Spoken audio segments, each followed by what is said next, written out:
2021년 영국 런던의 한 대학병원 연구실. 한 남자가 카메라 앞에 앉았습니다. 44살의 의사, 유니버시티 칼리지 런던의 교수였죠. 그는 지금부터 자기 자신을 상대로 기이한 실험을 시작합니다. 실험 조건은 간단합니다. 앞으로 30일, 하루 섭취 칼로리의 80%를 오직 초가공식품으로만 채운다. 그런데 이 의사는 왜 이 이상한 실험을 했을까요? 그에게는 한 가지 고민이 있었습니다. 유전적으로는 거의 똑같은 일란성 쌍둥이 동생이 어느 순간 그보다 20kg이나 더 나가게 된 거예요. 같은 유전자, 같은 부모, 그런데 몸은 완전히 달라져 있었습니다. 의사인 그의 머릿속에는 한 단어가 떠올랐어요. 초가공식품. 동생이 매일 먹고 있는 바로 그것입니다. 왜 나는 멀쩡한데 동생만 이렇게 됐을까? 크리스는 답을 찾아야만 했습니다. 결국 그는 자기 몸으로 직접 확인해 보기로 합니다. 그리고 실험 1일차가 시작됩니다. 아침은 콘플레이크와 우유, 점심은 치킨 너겟과 감자튀김, 저녁은 냉동 피자, 간식은 과자 한 봉지, 탄산음료 한 캔. 여러분, 이거 어디서 많이 본 식단 아닌가요? 네, 우리 주변 편의점에서 살 수 있는 평범한 초가공 식품입니다. 1주차, 별일 없었습니다. 이거 할만한데? 그런데 2주차 어느 날, 밤 11시. 저녁을 배부르게 먹고 침대에 누웠던 그가요. 뱃속은 분명히 꽉 차 있었습니다. 그런데 이상하게 뭔가가 자꾸 땡기는 거예요. 그는 자기도 모르게 거실로 나갔습니다. 과자 봉지를 뜯었습니다. 손이 멈추지 않았어요. 한 봉지가 순식간에 비었습니다. 의사인 그가 그 순간 이런 생각을 했다고 합니다. 나는 지금 배가 고픈 게 아니다. 그런데 왜 계속 먹고 있지? 내 손이 나를 멈추지 않네. 이건 단순한 식욕이 아니었어요. 뇌가 뭔가에 장악된 겁니다. 그리고 3주차, 4주차, 그 밤은 매일 반복됐습니다. 30일 뒤 결과를 열었습니다. 의학계가 경악했습니다.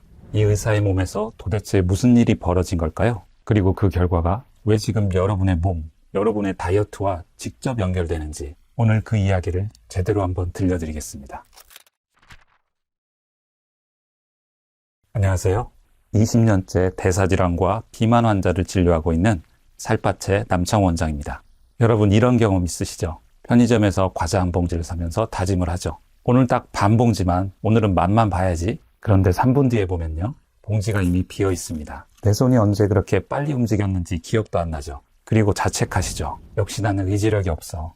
아닙니다. 여러분 의지력이 부족한 게 아니에요. 여러분은 지금 정확히 그렇게 먹도록 설계된 음식을 먹고 있기 때문에 그런 겁니다. 네, 설계. 공학적 설계예요. 이 말이 무슨 뜻인지 지금부터 제대로 풀어드릴게요. 이 무모한 실험을 진행한 의사, 도대체 누구일까요? 이름은 크리스 반 툴레켄. 영국 BBC 의학 다큐멘터리를 진행하는 의사이자 유니버시티 칼리지 런던의 감염 면역학 교수입니다. 이 사람이 쓴 초가공식품의 위험한 진실. 오늘 이 책을 바탕으로 제 생각도 함께 풀어드릴게요. 자, 오프닝에서 궁금하셨을 거예요. 동생이 왜 이렇게 됐는지. 답은 간단합니다. 미국 유학, 스트레스, 그리고 편의점 음식. 환경이 바뀌니 몸이 바뀐 거예요. 크리스는 결심합니다. 내 몸으로 직접 증명해보자. 그게 바로 그 30일 실험입니다. 자, 이 책의 핵심을 한 문장으로 정리하면 이렇습니다. 초가공식품은 음식이 아닙니다. 그럼 뭐냐고요? 음식처럼 생긴 공산품. 네, 공산품이요. 플라스틱 의자, TV 리모컨, 운동화, 공장에서 찍어내는 그 공산품과 같은 카테고리입니다. 다만 먹을 수 있게 만들었을 뿐이죠. 무슨 말이냐면요. 여러분이 지금 음식이네 하고 아무렇지 않게 드시는 그것들의 절반 이상이요. 사실은 음식이 아닌 뭔가라는 뜻입니다. 그런데 여러분 본격적으로 들어가기 전에 한 가지 먼저 짚고 갈게요. 초가공식품이란 말. 오늘 계속 나올 텐데요. 이게 정확히 뭘 말하는 건지 확실하게 정리하고 가겠습니다. 브라질 상파울루대 연구팀이 2009년 음식을 4단계로 분류했어요. 노바 분류. 세계보건기구가 공식적으로 쓰는 기준입니다. 1단계, 당근, 사과, 고등어 같은 자연식품. 2단계, 소금, 설탕, 참기름, 버터 같은 요리 재료. 3단계, 갓 구운 빵, 자연치즈, 훈제 연어 같은 가공식품. 여기까지는 전부 진짜 음식이에요. 문제는 4단계, 초가공식품. 기준은 간단합니다. 여러분 집 부엌에 그 재료가 있는지 보세요. 변성 전분, 유화제, 합성 착향료 같은 것들. 가정에서 만들 수 없다면 아까 말씀드린 그 단어, 공산품이에요. 마트 식빵, 시리얼, 치킨 너겟, 냉동 피자, 탄산음료, 라면, 삼각김밥, 과자, 아이스크림 다 마찬가지예요. 자, 정의가 잡혔죠? 이제 본격적으로 그 30일 실험 속으로 들어가 볼게요. 자, 이제 그 30일 실험의 결과를 공개합니다. 체중 6kg 증가, 체지방 급증, 염증 수치 폭등, 심한 불면증과 불안. 그런데 진짜 충격은 따로 있었습니다. 혈액 검사 결과 식욕을 억제하는 호르몬인 레틴이 평소의 5배, 뇌는 배가 찼어, 그만 먹어 라고 외쳐야 할 상황인 거죠. 그런데 동시에 식욕을 자극하는 호르몬인 그렐린도 최고치, 브레이크와 엑셀을 동시에 밟고 있는 자동차, 그게 박사의 몸이었습니다. 그리고 가장 충격적인 결과, 박사의 뇌를 fMRI로 찍어봤어요. 습관을 관장하는 소뇌, 쾌락과 중독을 담당하는 변연계, 이 두 영역 사이의 신경 연결이 폭발적으로 강화되어 있었습니다. 이 패턴이 뭐냐면요, 코카인 중독자, 도박 중독자의 뇌에서 나타나는 바로 그 패턴입니다. 단 30일 만에요. 치킨 너겟과 콘플레이크가 코카인과 비슷한 뇌 변화를 만들어낸 겁니다. 이쯤 되면 이런 생각이 드실 거예요. 그냥 칼로리 많이 먹어서 살찐 거 아니에요? 여기에 답을 해주는 결정적인 실험 하나가 있었습니다. 2019년 미국 국립보건원의 케빈 홀 박사, 사람들을 한 달간 격리시키고 2주는 초가공식품, 2주는 자연식품을 먹게 했습니다. 그런데 여기서 두 식단의 영양 성분은 완벽히 똑같이 맞췄어요. 열량, 영양소, 설탕, 나트륨까지 전부.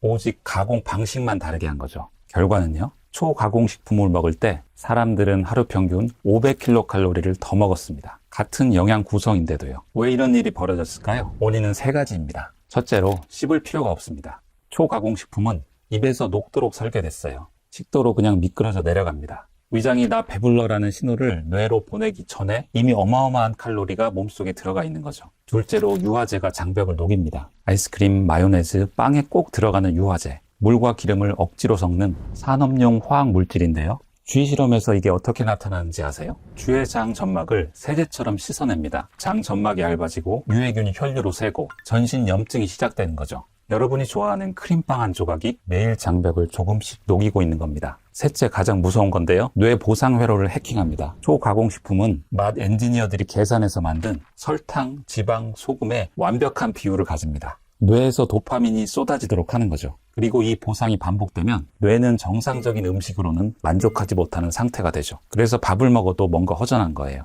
과자 한 봉지로 뇌를 한 번 더 때려야 만족했다라는 신호가 오는 거예요. 여러분, 이런 생각 드실 수 있어요. 에이, 그거 영국 박사가 극단적으로 한 실험이잖아. 아닙니다. 지금 여러분 몸에서 정확히 똑같은 일이 일어나고 있습니다. 한국인도 하루 섭취 칼로리의 약 30%를 초가공식품으로 채웁니다. 특히 아이들과 청소년 세대는 이 비율이 이미 3분의 1을 훌쩍 넘기고 있어요. 서구권을 무서운 속도로 따라가고 있는 거죠. 여러분이 평범하게 먹고 있다고 생각하시지만 실제로는 3끼 중 1끼 반이 음식이 아니라 공산품이라는 뜻입니다. 아침에 시리얼 한 그릇, 점심에 편의점 도시락, 오후에 과자 한 봉지, 퇴근길 탄산음료. 합치면 여러분의 식단은 크리스 박사의 30일 실험과 거의 같은 조건입니다. 여기서 정말 무서운 게 뭔지 아세요? 크림빵 하나가 내일 당장 여러분을 아프게 만들지는 않습니다. 그래서 더 무서운 겁니다. 그리고 어느 날 문득 거울을 보다가 내가 언제 이렇게 됐지 하는 순간이 옵니다. 갑자기가 아닙니다. 매일 조금씩 쌓인 결과가 드러난 것뿐이죠.